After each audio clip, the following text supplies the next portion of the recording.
আজকের রেসিপি হলো মেথি শাক।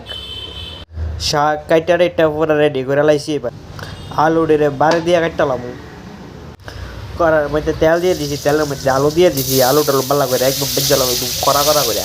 আমি তো আবার আলু খাই না বেশ। আমার আলুটি বাজ হয়ে গেছে, দুটা তিনটা আলু উড়ে আমি খাইয়ে হলাইছি। মিক্সারে রসুন বাটলে আমরা বাল্লা না, রসুনের মজা হয়েছে সেইটা, রসুন আর দিকটা মরিচ সেইটা চালাইতেছি। রসুন দিয়ে বাল্লা করে ফ্রিজের লগে সুন্দর করে বাজ্জালাম। এবার বাজ্জারে যা পরে এই শাকগুলারে দুই আটিয়া রেডি একদম শাক। এবার শাকগুলারে বাল্লা করে আমি দিয়া দিলাম, এদিক দিয়া উপরে রসুন রসুন দিয়ে শাক দিয়ে একদম রসুন পেস্ট টেস্ট দিয়ে বালা করে লাইরালাম। আলু দিয়ে লাইছি আলু। এবার সব দিয়ে শাক মিনা যাবো। এবার এ হইলো ভাত, এ হলো কালকের ডাইল, আর এ হইলো আজকের রান্না শাক।